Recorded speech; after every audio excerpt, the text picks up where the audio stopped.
if not hard-won commitment to multilateralism and equitable development. I welcome its emphasis on national ownership and sovereignty. For those of us from Africa, Africa's development is first, our foremost responsibility. We approach it with purpose and determination. Yet, strong global partnerships remain essential to our collective success. Calls for greater flexibility in ODA are steps in the right direction. I am encouraged by the recognition of trade and industrialization as drivers of structural transformation. No country has achieved lasting prosperity without manufacturing and export diversification. Africa is ready, poised, and prepared to become the next frontier of global production and innovation. I also welcome the focus on debt, liquidity, and the cost of capital. There is now consensus on the need for a development-oriented sovereign debt architecture, where public debt is an instrument for development, not a trap for distress. Additionally, effective debt management and crisis prevention, including debt transparency and responsible borrowing and lending, are key, while lowering borrowing costs and expanding fiscal space is essential for sustainable development. It is imperative to have debt sustainability and credit assessments that are accurate, objective, and long-term oriented. The independent expert review on debt, nature, and climate, Kenya co-led with Colombia, France, and Germany, exemplifies meaningful partnership for inclusive and sustainable growth.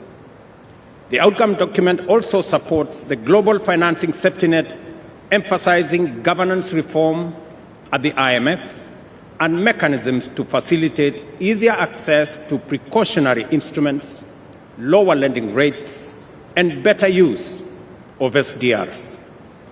The inclusion of SDRs rechanneling, support for capital adequacy framework, and efforts to incorporate multidimensional vulnerability into financial access signals real progress. What was once radical is now becoming mainstream. We finally have a consensus, ladies and gentlemen, on reforming the international financial architecture.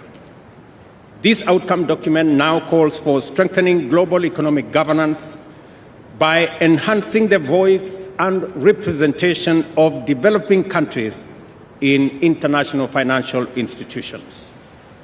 Let us be clear. Without affordable capital and open markets, progress will stall. High debt premiums cannot be fixed by technical adjustments alone. Credit rating agencies also need to change their understanding of African economies. The Africa Credit Rating Agency is a crucial step in gaining a better understanding of Africa. Africa's role is critical to the global climate agenda, but we cannot deliver if our goods, services, and carbon credits are excluded from the global markets or if entire value chains are blocked. We must design trade rules and pricing systems that reward green production and accelerate decarbonization. Africa must be part of that solution, transforming green premiums into green discounts. While I respect the document structure from domestic to global resources, let us not confuse form with priority. Public international finance remains indispensable. Africa is not asking for favors. We are asking for fairness, partnership, and investment. I urge the United States of America to reconsider its position and call on other member states with reservations on parts of this consensus to fully support the outcome document. The world's and Africa's futures are inseparable. Together, let us walk this path with honesty, urgency, and resolve. Kenya certainly will. And I thank you.